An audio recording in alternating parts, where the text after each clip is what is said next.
देखिए, नमस्कार बच्चों।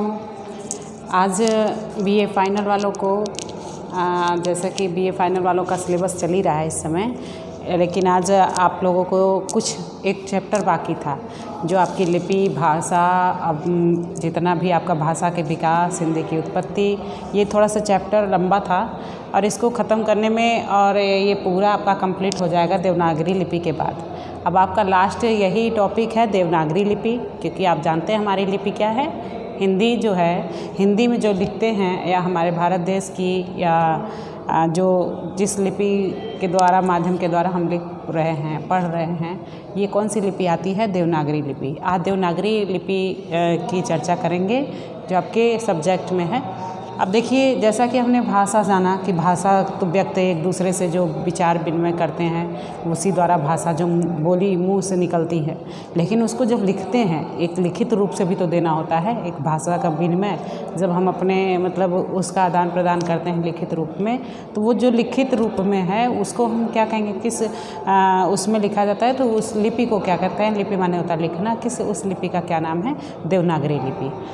अब देखिए, देवनागरी लिपि के बारे में आज चर्चा होगी कि इसका परिचय, नामकरण, विशेषताएं और इसका मतलब कैसे लिखा जाता है, कहाँ पे है, इसका आज में रहेगा। कि नागरी लिपि जैसे ब्राह्मी लिपि कहते हैं, इसका जो उत्पन्न हुई है ब्राह्मी और खरोष्टी। पहले दो प्रकार की लिपियाँ थी इसके पहले, एक ब्राह्मी थी, एक खरोष्टी थी। ब्राह्मी और खरोष्टी में मतलब ये इस देवनागरी लिपि ब्राह्मी की देन मानी गई है और ये इसी से उत्पन्न हुई है। इसका प्रयोग उत्तर भारत में 9वीं-10वीं शताब्दी से है और दक्षिण भारत में नंदी नागरी नाम से भी ये प्रसिद्ध है। ये अर्ध अक्षरात्मक लिपि मानी गई है, जैसा कि कहा गया है कि ये नागरी लिपि जो है ब्राह्मी लिपि से उत्पन्न हुई है। इसका जो देवनागरी लिपि जो अर्ध अक्षरात्मक लिपि मानी गई, इसमें कुल 48 चिन्ह हैं। 48 देखिए लिखा है, 48 चिन्ह हैं। इन चिन्हों को स्वर और व्यंजन 2 भागों में विभक्त किया गया है। इसमें अरबी, फारसी तथा अंग्रेजी के भी कतिपय चिन्ह लिए गए हैं। क, ग, ज, फ, कामा, अर्ध विराम। आप देखेंगे कि जैसे लिखा रहता है कि ना अरबी, फारसी, अंग्रेजी में कामा रहता है, क, ज, जैसे कभी हम फारसी उसी में लिखते हैं तो प्रोफेसर लिखते हैं। प क्या नीचे जैसे रहता है बिंदी रहता है, ठीक है, ऐसे कहीं देखते हैं आप। और इसमें देखते हैं कि कामा है, अर्ध विराम है, कामा देते हैं, कामा इन्वर्टेड कामा, और फिर कॉलम बनाने के लिए देते हैं। इन्वर्टेड में कैसे होता है? अर्ध विराम में होता है। अर्ध विराम ये हो गया, इन्वर्टेड में हो गया से और ऐसे, ठीक है। अब इधर इन्वर्टेड कामा आदि। प्राचीन काल में यह लिपि पश्चिम उत्तर प्रदेश, गुजरात, राजस्थान एवं महाराष्ट्र से में व्यवहार होती आई है। और देवनागरी लिपि के संबंध में अगर देखा जाए तो डॉक्टर उदय नारायण तिवारी का यह कथन है कि प्राचीन काल में पश्चिम उत्तर, गुजरात, राजस्थान एवं महाराष्ट्र में इसका प्रचार एवं प्रसार था। अब मध्य देश की लिपि होने के कारण ये देवनागरी अत्यंत महत्वपूर्ण लिपि है, क्योंकि ये मध्य देश की है। जैसा कि कहा जाता है कि ये जो लिपि है देवनागरी लिपि जो है देवों के, इसको देवनागरी लिपि क्यों कहा गया? क्योंकि देववाणी, क्योंकि ब्राह्मण मतलब पहले जो लिखा जाता था वो कहते थे कि ये देवों की वाणी है। उस समय थोड़ा सा इसका विस्तार पूर्वक बताएंगे कि मध्य देश की लिपि होने के कारण तो ये देवनागरी है। इसमें लिखित सबसे प्राचीन लेख 7वीं-8वीं शताब्दी के हैं। 11वीं शताब्दी तक लिपि पूर्णतः प्राप्त कर चुकी थी और उत्तरी भारत में ये सर्वत्र इसका बोलबाला था। पहले तो ये था कि ये इसका प्रचार प्रसार तो था ही, लेकिन जैसे ये 11वीं शताब्दी तक तो ये लिपि मतलब चारों तरफ फैल गई थी, लेकिन प्राचीन लेख 7वीं-8वीं शताब्दी तक मिला था। और ये कह रहे थे कि पूर्णतः 11वीं शताब्दी तक लिपि पूर्ण स्थान कर चुकी थी। उत्तरी भारत में सर्वत्र इसका बोलबाला था और गुजरात, महाराष्ट्र एवं राजस्थान में इसे ताम्रपत्र पर लिखे हुए अनेक प्राचीन हस्तलिखित ग्रंथ उपलब्ध हुए हैं। पहले जो लिपियां हैं, पहले ये कागज़ नहीं थे ना, कागज़ नहीं थे, पन्ने थे नहीं थे, ये जितना भी हम लिखने वाला आज टाइप करते हैं ये सब नहीं था। तब ताम्रपत्र आता था, ताम्रपत्र पे लिखा जाता था। तो उस समय पहले ब्राह्मी लिपि, खरोष्टी लिपि थी, फिर इसके बाद ये देवनागरी लिपि हुई ब्राह्मी लिपि से। अब इसमें ये कहा गया था कि ये जो लिपियां हैं, जैसे जैसे इसकी लोकप्रियता बढ़ी, इसके नामकरण के लेकर विद्वानों में मत भिन्नता बढ़ी। जैसे जैसे लिपियाँ बढ़ती गई और इसमें जो विद्वान हैं वो अपनी मतभिन्नता भी बढ़ी गई और उन्होंने भी अपना अपना तरीके से इसका नाम का मतलब उदाहरण दिया कि कैसे इसका नाम देवनागरी पड़ा। अब देखिए देवनागरी की थोड़ी सी परिभाषा बता दिया जाए तो लिपि भोलानाथ तिवारी आप अक्सर देखते हैं भाषा विज्ञान में, हिंदी में इनकी सबसे ज़्यादा परिभाषा है। इन्होंने कहा कि लिपि वह माध्यम है जिसके सहारे भाषा काल तथा स्थान की सीमा के बंधन को पार कर जाती है। भोलानाथ तिवारी कहते हैं लिपि वह माध्यम है, लिपि वह माध्यम है जिसके सहारे भाषा काल, जो भाषा हम बोलते हैं, तथा स्थान की सीमा के बंधन को पार कर जाती है। और कहीं उन्होंने देखिए अम्बा प्रसाद ने भी एक परिभाषा दी है कि मानव भाषा के अस्तित्व को स्थिर रखने के लिए जिन चिन्हों का सहारा लेता है उसे लिपि कहते हैं। बहुत इंपॉर्टेंट पंक्ति कि मानव भाषा के अस्तित्व, जैसे हमने भाषा क्या बोला, क्या कहा या क्या कहना चाहता है, उस अस्तित्व को बनाए रखने के लिए ये भाषा जो है, ये लिपियाँ जो हैं वो प्रयोग आती है कि जिन चिन्हों का सहारा लेते हैं, जिन चिन्हों का सहारा लेते हैं उसे हम क्या कहते हैं, लिपि कहते हैं। देखिए ये बहुत इम्पॉर्टेंट है कि भाषा के अस्तित्व को स्थिर रखने के लिए जो मानव भाषा के, मानव भाषा के अस्तित्व को स्थिर रखने के लिए, अस्तित्व को स्थिर रखने के लिए, स्थिर रखने के लिए जिन चिन्हों का के लिए, जिन चिन्हों का प्रयोग करते हैं, जिन चिन्हों का प्रयोग करते हैं उसे हम लिपि कहते हैं, उसे हम लिपि कहते हैं, लिपि कहते हैं। देखिए भाषा तो निकल गई, हमने उसी समय उसका आदान प्रदान कर दिया, एक दूसरे को समझ के कह लिए, लेकिन उसका अस्तित्व जब तक हम उसको लिखते हैं नहीं है, उसका कोई स्थायी अस्तित्व नहीं रह जाता। जैसा कि हमने कबीरदास की बानियाँ है, चाहे कुछ भी एक मतलब लिखा गया है, लिखने के माध्यम से हम आज पढ़ रहे हैं उनको कि उन्होंने उस समय ये बात कही थी, ये बोली थी, ये ज्ञान की बातें हमको बताने के लिए जब तक लिखित परिमाण नहीं होता तब तक उसका कोई अस्तित्व नहीं रह जाता। इसमें दिया है देखिए कि स्थिर रखने के लिए जिन चिन्हों का प्रयोग करते हैं, जो चिन्ह प्रयोग करते हैं उसको लिखने के लिए, ठीक है, उसी को हम क्या कहते हैं, लिपि कहते हैं। अब देखिए देवनागरी लिपि 343 अनुच्छेद ये दिया है, 343 संविधान के 343 अनुच्छेद में राजभाषा को हिंदी और देवनागरी को हमारी लिपि मानी गई।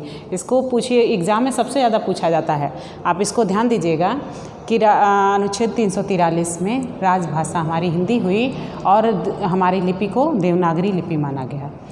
अब देवनागरी लिपि के बारे में नामकरण के लिए सब कवियों ने अपना अलग अलग मत दिया है कि क्या होना चाहिए इसका नामकरण। कोई नागरी और देवनागरी जैसे नामकरण के मुख्य आधार को कई रूप में देखता है। कोई कहता है प्रमुख रूप से नगरों में प्रचलित होने के कारण इसका नाम नागरी पड़ा। हाँ, और गुजरात के नागर ब्राह्मणों द्वारा विशेष प्रकार से कहते हैं कि इसका जो विकास था, देखिए देवनागरी लिपि का अब नामकरण किस आधार पर इसका नाम क्या पड़ा है कि किस में कि प्रमुख रूप से ये नगरों में प्रचलित होने के कारण। देखिए सब कवियों ने अपना अपना मतलब मतभेद दिया है कि इसका नाम क्या होना चाहिए, इस आधार पे होना चाहिए। इसको बताए हैं कि किस मतलब क्यों इसका देवनागरी नाम पड़ा। तो सब कवियों ने अपनी अपनी राय दी, सब ने अब कहा। किसी ने कहा प्रमुख रूप से नगरों में प्रचलित होने के कारण इसका नाम नागरी पड़ा, ठीक है, नगरों में प्रचलित होने का, क्योंकि नगरों में सबसे ज़्यादा प्रचलित होने, किसी ने अनुमानतः ये लगाया कि इसीलिए इसका नागरी नाम पड़ा। कहीं है गुजरात में नागर ब्राह्मण द्वारा विशेष रूप से, गुजरात में जो नागर ब्राह्मण रहते हैं, नागर सुने होंगे, कह रहे हैं कि विशेष रूप से प्रयुक्त होने के कारण इसका नाम नागरी पड़ा। किसी ने कहा कि गुजरात में जो नागर ब्राह्मण थे उनके द्वारा विशेष रूप से प्रयुक्त होने के कारण इसका नाम देवनागरी पड़ा। काशी में प्रचलित होने के कारण मतलब काशी में प्रचलित थी और मतलब शुरुआत ही माने जाते हैं ना, जब किसी चीज़ की शुरुआत होती है तभी उसमें होता है कि इस पर सब लोग अपना अपना विचार रखते हैं कि कैसे इसका नाम देवनागरी पड़ा। काशी में प्रचलित होने के कारण इसका नाम नागरी पड़ा। किसी ने कहा कि ये नगरों का मतलब देवों का नगर है। देव भाषा इसको सबसे इम्पोर्टेंट माना गया है, चाहे जो भी कहिए। जैसा कि आपने संस्कृत भाषा को पढ़ा कि संस्कृत जो है वो देववाणी के नाम से भी जाना जाता है। देववाणी देवों की वाणी। अब इसमें है कि देव भाषा संस्कृत के लिए नागरी लिपि का प्रयोग किया जाता था, इसलिए इसका नाम देवनागरी पड़ा। यहाँ पे है कि देव भाषा संस्कृत के लिए नागरी लिपि का प्रयोग किया गया। अब इसमें ये है कि उपयुक्त सारे मत अनुमान पर आधारित है। ये सब अनुमान सभी ने कवियों ने अपना अपना अनुमान लगाया है, क्योंकि हम किसी पर लिखते हैं, अगर हम किसी पर अपना विचार व्यक्त करते हैं कि ये फलान व्यक्ति है, ये आपको कैसे लगते हैं, तो उसको जिस रूप में वो व्यक्त करता है, उनकी जो व्यक्तित्व रहता है उसके बारे में सब अपने अपने अनुसार, क्योंकि वही व्यक्ति किसी से बहुत लड़ा होता है तो उसको वो कैसा लगता है, लड़ाकू लगता है। किसी से वो बहुत अच्छे व्यवहार से पेश आता है तो वो क्या कहता है कि बहुत अच्छा लगता है। अनुमानतः सब अनुमान लगाते हैं, लेकिन फिर पूरा सही कोई नहीं कह पाता। ऐसे ही यही है कि इसमें भी क्या होता है कि किसी भी चीज़ पे जिस विषय पर हम लिखते हैं तो उसके बारे में हम अनुमानतः विशेषता अपना तर्क लगाते हैं। उसके मतलब जब हम रिसर्च करने लगते हैं तो उसमें तर्क लगाते हैं कि इसका ये होना चाहिए अपने अनुसार, जिसका सही हो। तो इसमें भी मतभेद है कवियों का। कहते हैं कि ये तो अनुमान पर आधारित थे, इनके सार्थक आधार नहीं है, इसलिए डॉक्टर धीरेन्द्र वर्मा और डॉक्टर बाबूराम सक्सेना आदि विद्वानों ने इसके नामकरण का आधार की अनिश्चितता की ओर इशारा किया है। इन्होंने मतलब इसका जो नामकरण है उसको अनिश्चित बताया है। और फिर भी दो आधारों को स्वीकार किया जा सकता है। नागर जनों द्वारा प्रयुक्त होने के कारण इसका नाम नागरी पड़ा। नागर जनों द्वारा प्रयुक्त हुआ मतलब नागर जन जो थे उनके द्वारा प्रयुक्त होने के कारण इसका नाम नागरी पड़ा। संस्कृत देवभाषा एवं देववाणी के नाम से जानी जाती है। आप जानते हैं कि संस्कृत को देवभाषा या देववाणी कहा जाता है।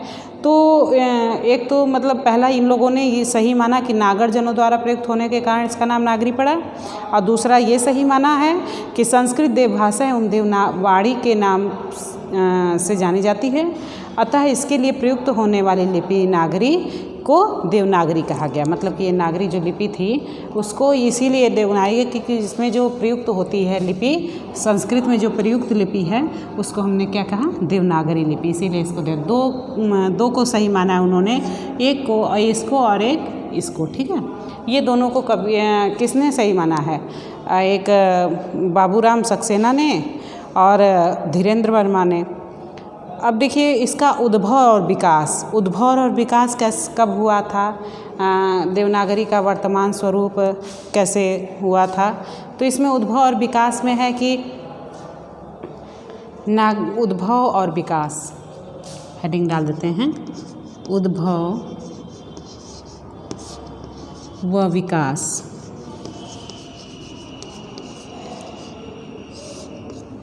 उद्भव और विकास में है कि इसमें नागरी का उद्भव ब्राह्मी लिपि की उत्तरी शैली से माना गया है। ब्राह्मी लिपि की उत्तरी शैली, अब उत्तरी शैली में क्या था कि जैसा कि आप देखेंगे कि उत्तरी और दक्षिणी था ना, ब्राह्मी होगा ऐसे ब्राह्मी। अब इसमें कर देंगे कि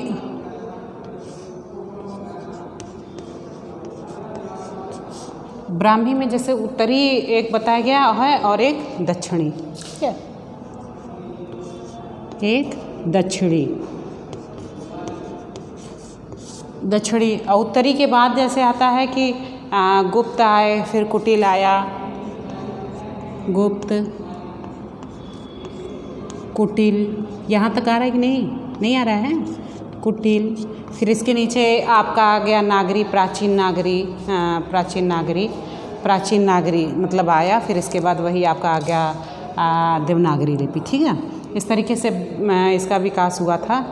और इसमें यह है कि नागरी का जो उद्भव ब्राह्मी लिपि की उत्तरी शैली से माना गया। किससे माना गया है, ये उत्तरी शैली, नागरी का ये उत्तरी शैली माना गया है।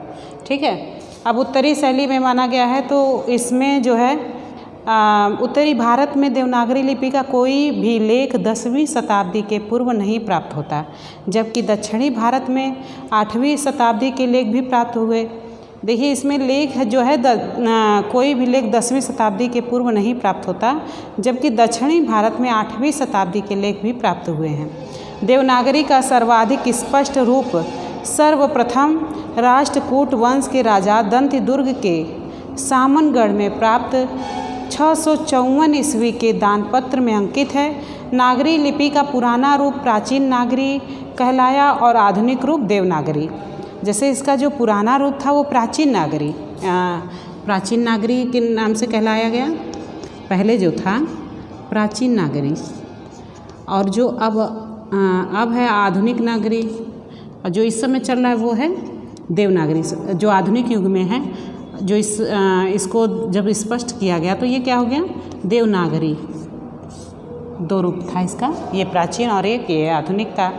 अब इसमें है कि दक्षिण भारत में इसे नंदी नागरी कहा गया है। नंदी नागरी जैसा कि हमने पहले बताया था कि नंदी नागरी कहा गया, और 11वीं शताब्दी तक इसका प्रयोग संपूर्ण भारत में होने लगा था, और अपनी वैज्ञानिकता के कारण इसका प्रयोग हिंदी, मराठी, संस्कृत, नेपाली आदि बोलियों में भी बहुतायत में होता है। अब देखिए देवनागरी का वर्तमान स्वरूप, इस समय जो देवनागरी का वर्तमान स्वरूप इस समय क्या चल रहा है, इसके बारे में थोड़ा सा चर्चा करेंगे। कि वर्तमान स्वरूप है कि देवनागरी में कुल श्वसन गति के अनुरूप कुल 49 चिन्ह हैं, और इनके विभाजन स्वर तथा व्यंजन के रूप में किए गए हैं। पुनः उन्हें मूल स्वरों, संयुक्त स्वरों तथा मूल व्यंजनों एवं संयुक्त व्यंजनों में उपविभाजित किया गया है। जैसे देवनागरी के वर्तमान व्यंजनों, संयुक्त व्यंजन जैसे छ, त्र, ज्ञ को छोड़कर 7 वर्गों में रखा गया है। कंठ, तालव्य, दंत, मूर्धन्य, ओष्ठ। एग्ज़ाम में सबसे ज़्यादा पूछता है ना कि कौन सा व्यंजन दंत है, मूर्धन्य है, ओष्ठ है, अंतस्थ है, उष्म है, ऐसा करके पूछते हैं। तो इसको वर्तमान व्यंजनों में संयुक्त व्यंजन का नाम दिया गया है। और नागरी अंकों में 1, 2, 3, 4 आदि। अंतर्राष्ट्रीय प्रयोग में रोमन में 1, 2, 3।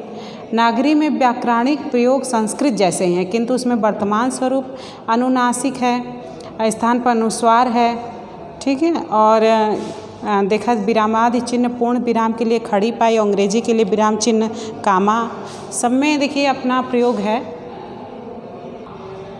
अब इसमें है कि देखिए देवनागरी में जो है कुल श्वसन गति के अनुरूप 49 चिन्ह हैं। आप देखें अक्सर एग्जाम में पूछता है कितने चिन्ह, 49 हैं, आपके कितने हैं। इनके विभाजन स्वर तथा व्यंजन के रूप में किए गए हैं। स्वर और व्यंजन पढ़े हैं ना, स्वर व्यंजन। जब पहली बार हमको किताब मिलती है, हाथ में पेन मिलता है, पेंसिल मिलती है, पहली बार लिखना पढ़ना सिखाया जाता है, तो हमारी सबसे पहले पहचान इन्हीं से होती है, स्वर और व्यंजन से। अ, आ, इ, ऊ जानते हैं ना, पढ़े होंगे। क, ख, ग, घ, अंगा। अभी भी सबसे पहले अगर हमारा शुरुआती कदम है शिक्षा की तरफ, तो पहला कदम और पहली किताब हमारी यही स्वर व्यंजन थी, और जिसमें हम स्वर व्यंजन के बारे में उसी समय चर्चा हो जाती है। आज भी हम उस चीज़ से अनभिज्ञ हों तो ये गलत बात है, क्योंकि कई कंपटीशन एग्ज़ाम में ये पूछता भी है। आप देखते हैं कि देवनागरी में कुल श्वसन गति के अनुरूप कुल 49 चिन्ह हैं। इनके विभाजन स्वर तथा व्यंजन के रूप में किए गए हैं। वर्तमान व्यंजन संयुक्त व्यंजनों छ, त्र, ज्ञ को छोड़कर को 7 वर्गों में रखा गया। 7 वर्गों में कौन कौन से वर्गों में रखा गया? कंठ, तालव्य, मूर्धन्य, ओष्ठ, अंतस्थ एवं उष्म व्यंजन। किसको कहने में मतलब ज़्यादा ऊर्जा लेती है या गर्मी जैसी लगती है, तो उसमें उष्म हो गया। ओष्ठ जिसमें ओठ बोलते हैं, मतलब ओठ एक दूसरे को छूते हैं। अंतस्थ जो अंदर से मतलब लगता है कंठ से। मूर्धन्य जो मूर्धन्य कोले को। तालव्य जो तालव्य में जब हम बोलते हैं कोई चीज़, तो तालव्य में जो हमारी जिह्वा है मतलब स्पर्श करती है, तो तालव्य में हो गया। कंठ मतलब जहाँ कंठ से जैसे आवाज़ निकल रही है वहाँ कंठ। कौन से स्वर और व्यंजन मतलब ऐसे हैं, तो इसको 7 वर्गों में रखा गया। अक्सर पूछा जाता है ये भी एग्जाम में। अब देखिए यहाँ पे ये है कि कौन कौन से हैं कि नागरी अंकों में 1, 2, 3, 4 अंक भी है ना। अंक जैसे 1, 2, 3, 4 ये अंक हैं। अंतर्राष्ट्रीय प्रयोग में रोमन में भी लिखते हैं। रोमन में 1, 2, 3 कैसे लिखते हैं।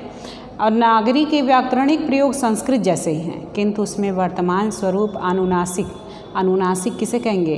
अनुनासिक में आ जाएगा आपका ङ, ड़, म आदि के स्थान पर अनुस्वार के प्रयोग होते हैं, जैसे अंक के स्थान पर अंक, पंप के स्थान पर पंप। अनुनासिक में देखिए आप लिख लीजिएगा थोड़ा, अनुनासिक,